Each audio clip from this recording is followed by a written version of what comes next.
Hi guys, it's me, Disla, and welcome back to my channel. So for today's video guys, isi-share ko lang sa inyo yung dagdag kita natin about sa ating GCash app. Yes guys, download lang tayo install lang tayo guys ng ating GCash.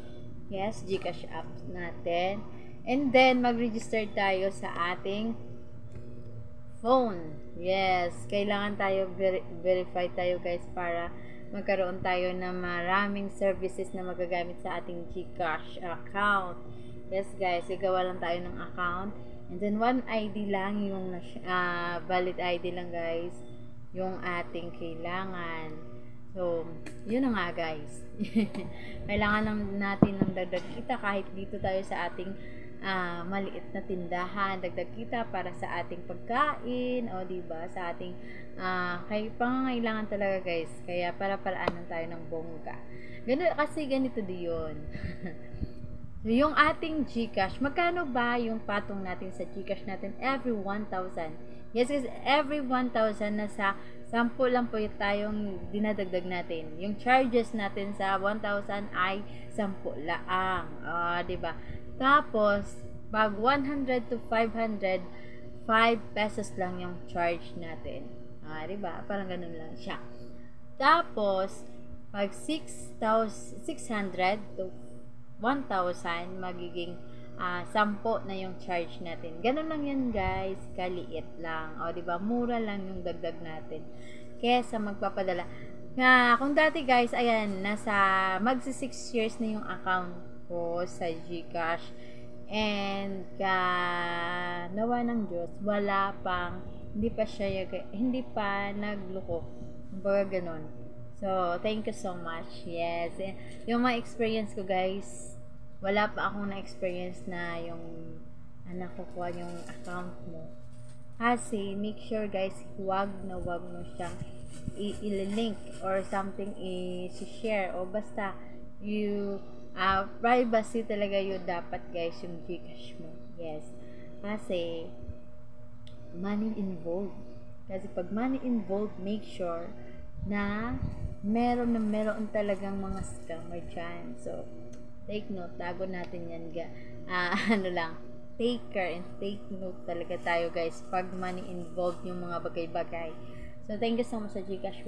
Okay din sa akin yung mga pagbawas. Yes, mayroong pagbawas dahil meron tayong may pinil up pa nating online payment. So, every month tayo guys nagbabayad ng 1,000. Yun, nililink ko sa yung schedule ko para hindi ako yung may bank account ako guys na hindi ko nire-remit doon lagi kasi yun yung account ko na para sa aking account na YouTube. Yes, tapos kasi tayo ngayon ay nawala dahil wala na tayong kita sa YouTube ngayon dahil ayun na nga, na-demoni tayo. So, ang ginagawa ko na para magkaroon niya ng transaction every month, nag-link ako doon. Yes, nag-schedule ako kung every 31 of the month. Naglalagay ako doon ng 100 para gumagalaw lang yung account ko dahil yun na nga wala nang sahuran. Kaya naway sa susunod meron na tayong sahod na pumapasok doon sa account natin o sa ATM natin. Yun lang yung nagbabawas sa akin. Kusa yung nagbabawas sa account nyo pag nakaschedule kayo na mag-remit kayo doon sa account na yun. Yung ATM account mo yan. Yung yes, merong ATM card. Yan. Hindi na ako pumunta sa bayan para mag-deposit ng aking account na yun dahil hindi na gumagalaw yun naman. Kasi may iba tayong account. So, marami tayong account. So, yun yung iba kasi yung naggawa talaga ako ng account para lang talaga sa YouTube na natin, sahuran dati. So, nag-separate talaga ako guys ng account para doon. So, dahil wala na rin pumapasok yun, nilalagyan natin ng tigi-isang 100 every katapusan. Yes, ganun lang yung paraan natin.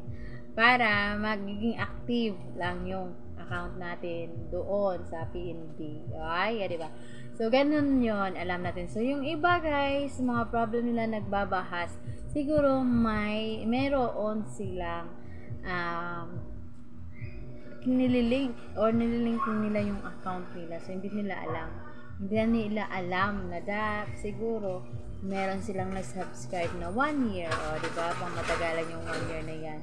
So, pag abot ng 1 year, nakalimutan nila, meron silang na-charge. Pero pwede namang i-off, di ba? Kung malocate yon, so makikita mo lang kung ano yung na-subscribe. So, stop mo lang, di ba? Parang ganun lang sa buhay. So, sa scammer din natin na kung paano nakuha nila yung account natin. So, make sure lang guys, privacy, kahit sa mga kaibigan mo, kahit sa husband mo, kahit sa, wag mong ibibigay yung mga PIN or something, yung yes, yung password talaga. So, make sure talaga. So, minsan, ayun, kasi yun sa akin guys, hindi ako nagbibigay. Pag money involved talaga guys, hindi kayo magbibigay ng mga PIN nyo dahil yun na nga, iwas kaguluhan sa buhay. Yun na nga, pero mas secure tayo ngayon dahil minimake sure ng GCash minsan na maglalagin sa ibang account, sa ibang cellphone, merong face picture, diba? Tapos i-blink pang eyes. So, nang i-try natin yung picture. So, ibang account yung ginamit natin, naglalagin sa iba. So, na-try natin yung picture guys, pa ganon, sa face ng, mag-take picture sa cellphone. So, paano, hindi magagamit ng picture guys dahil kailangan buhay dahil kailangan magbi-blink yung eye, o, diba? So, okay naman din yun. Secured na din yung ating mga ganyan. So, make sure na hindi yan makukuha yung account natin sa ganyan. Kaya, nag-invest na ako dyan. Diba? Nag-Gcash na tayo ngayon. So, walang bawasan doon. So, kaya nag-business tayo ng Gcash guys ngayon dahil medyo modern na tayo. Lagi na silang gumagamit ng Gcash. Yes! Tapos, nagbabayad sila gamit ng Gcash guys. So, nag-a-accept din ako ng ganyan dahil yun ang trending. Yung trend ngayon guys, dahil modern na tayo. Nasa gano'n na tayong mga bagay-bagay. So, kailangan na natin sumunod. Huwag na natin idaan sa dati. Dahil yun na nga, maiiwan ka talaga guys pag isang business owner ka, kahit maliit ka man, may iwan ka talaga kung hindi ka sumunod ngayong mga trend na to guys, diba? Dahil yun na nga, yung ngayon, parang uso na, parang ganun. So, sabay ka sa uso para ganun pa din yung flow ng business mo. Diba? Uunlad ka din. Diba? Parang ganun lang. So, and 25k guys. Sa 25k natin guys, halimbawa may 25k natin na cash out. So, magkaroon lang tayo ng 250. Di ba yung 250? Wala ka nawa. Nag-cash out lang sila sa'yo. Tapos, may money ka din. May money ka lang dyan. So, nilagay lang sa phone, sa account mo. Tapos, magkaroon ka ng 250. Di ba, saan ka pa? Hindi ka naman nagpainit. Di ba? Doon ka lang. Dito ka lang. So, okay na to. Di ba, may pang, na tayo, may pang ulam, may pang kanin, parang ganun. So, kung guys, sa akin to 50, malaki-laki na dito dyan, guys. Dahil, mag-isa ka lang mag-budget. Tatlo, kahit dalawa. So, diba? Parang ganun. Tapos dito, guys, makabili ka lang ng ulam na 50 pesos. Yung mga iba't ibang leafy vegetables, parang ganun. 50, guys. Marami-rami na. Pwede ka na kabili ng malunggay, mga lahat-lahat, diba? So, parang ganun. Mga malunggay, kamuti, dahon, kamuti leaf, o mga, basta, yung 50 mo guys, ang dami na mabibili dito sa 50, diba? So, i-ref mo lang yan. So, hanggang na yung mga dahon na yan. So, igugulay natin everyday. Diba? Savings na. Sa Gcash lang. Diba? Parang ganun lang guys. So, mag-install na kayo guys. Kahit student kayo guys, pwede din. Diba? So, sa akin guys, ibang araw, cash in, cash out. So, yung laging, yung ginagamit ko pag market day, cash out lang. dahil hindi ko mamonitor kung cash in dahil marami tayong tao pag market day, baka masalisihan tayo. So ang ginagawa ko lang yung cash out dahil sila yung magsisend, tapos i-trace mo lang yung number, reference number, tapos i-check lang kung magkano at saka yung ganun. So, magbigay ka lang ng pera sa kanila. So, monitor mo kung magkano yung kita mo dahil andun lang yung pera sa cellphone mo. Pag cash in naman guys, kailangan mong i-take note. And then, yun na nga, makikita mo naman doon. So, ano mo pa, makikita mo yung mga in, yung out, mga ganun. Parang vice versa. Pero, kadalasan, pag busy day and market day, cash out lang talaga yung aking ginagamit para madali ko siyang ma-monitor. So, 'di ba? Parang walang salisi sa buhay, o 'di ba? Parang walang lamang, o 'di ba? Parang ganoon lang. Kasi mag-isa tayo, guys, hindi natin kumbaga, hindi natin ma-fix na ganun yung mangyayari. Baka kasi merong labasan ng ibang money. Parang ganun sa guys. Dahil tayo yung nagmamanage sa GCash at saka ano na din, yung nagka-counter pa din tayo. So, mahirapan tayo sa kalisod sa mga ganyang bagay. Kaya, isip tayo ng mga paraan na hindi tayo masalisihan. Kahit mag-isa ka lang sa buhay mong naghahanap buhay. O, di ba parang ganun? So, ganun lang guys sa buhay. So, guys, ganyan yung GCash guys ha. So, kung sa mga gusto pa dyan, ayan, for the go na kayo guys. Go lang kayo ng go. So, thank you so much guys for watching. Siyempre, yung Team Suena family, thank you so much. Friends, family, ayan, thank you very much for supporting my my video guys.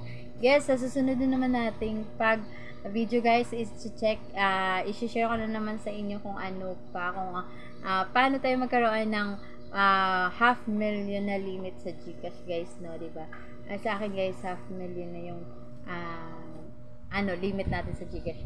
Yan, dito lang muna. Bye! It's me, Juicy lang nagsasabi. Hindi tayo sikat, pero kailangan lang nating umangat. Bye!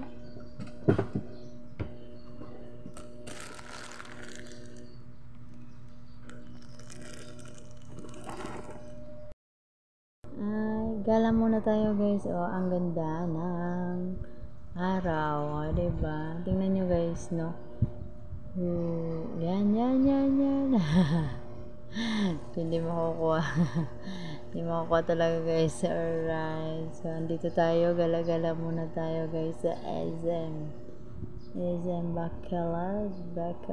Ayan. So, ayan. Enjoy muna ang life. Ayan. Thank you so much. Ayan. Sa pagsama sa atin dito guys. Yes, SM Bacolod tayo guys. Ayan. Tara! Pasok muna tayo dito guys. No? Diba? Ang ganda na. Daming sasakyan. Ang lapad din nito guys. So, diba? Bye!